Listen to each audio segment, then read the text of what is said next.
The Summit League soccer tournament began today in Brookings with a pair of semifinal games. Top-seeded South Dakota State, winner of the regular season, so they'll get to host it again next year, took on Nebraska Omaha at Fishback Field. And it was a big day for Bailey Cassio of the Mavericks. She scores the first goal of the game, and it's 1-0 Omaha. We're still in the first half when Cassio is going to do it again on the redirect off the corner kick. It's 2-0 at halftime.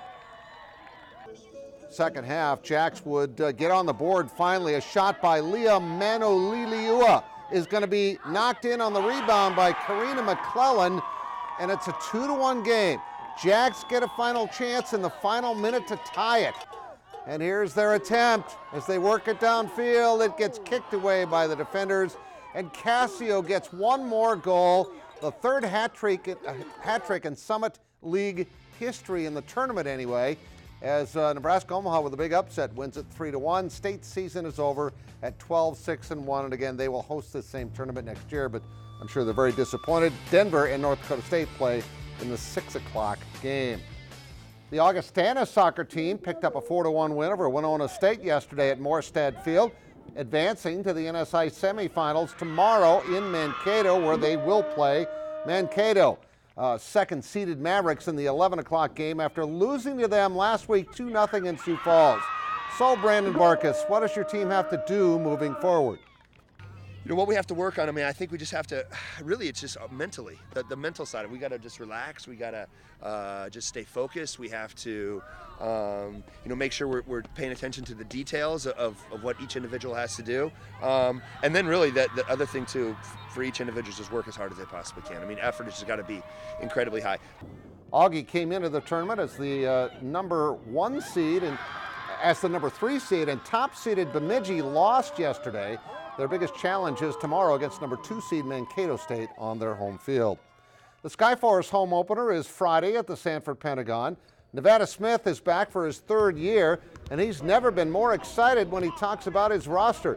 They have veterans like Briante Weber and DeAndre Liggins, and he has a team with a lot of depth and lots of talent and lots of athleticism. So they'll be able to withstand the inevitable call-ups that happen during the season. You know, both years I've been here, I felt like we've had the best team at some point in the season. We just didn't have them long enough. And, I feel really good about what we have right now, and they're working extremely hard. So we'll see how long we can keep them. Hopefully for us, it's a while. Hopefully for them, it's a short period of time and they make their mark. But we're excited about the talent level. Just like his players, Smith is here to earn a spot in the NBA, but the better your team does, the better your chances.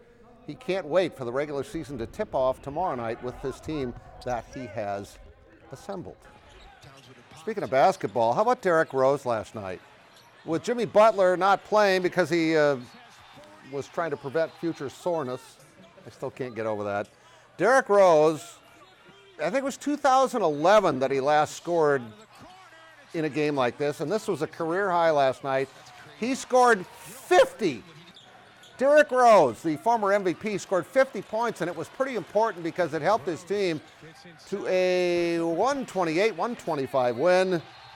The Wolves improved to 4-4 with that victory last night. The next round of the playoffs in Minnesota starts tonight, and that includes Hills Beaver Creek. The 7-1 Patriots take on a very strong and undefeated Mountain Lake team at 7:30 tonight in Marshall. We'll have highlights of that. The Patriots have been playing some great football, including last Saturday's 39-22 win over Edgerton Ellsworth in a rivalry game that you're looking at. They have lost only once this year, and that was on opening night, 27-0. You got it, to the team they play tonight. All right, quickly, Hills Beaver Creek and Mountain Lake play at 7:30. Russell Tyler Rutan, we'll have some highlights of that for you as well, leading 40-0 at halftime. Busy tomorrow. 11 AAA games at McEnany Field and Howard Wood Field, AA at Yankton and at Pierre, 11A at Dakota Valley at T, 11B at Bridgewater, at Canton, 9AA at Garrettson, and at Woolsey, 9A at Timberlake and Britain, and in 9B at Oneida and Colomb. And that's sports. We'll all be right back.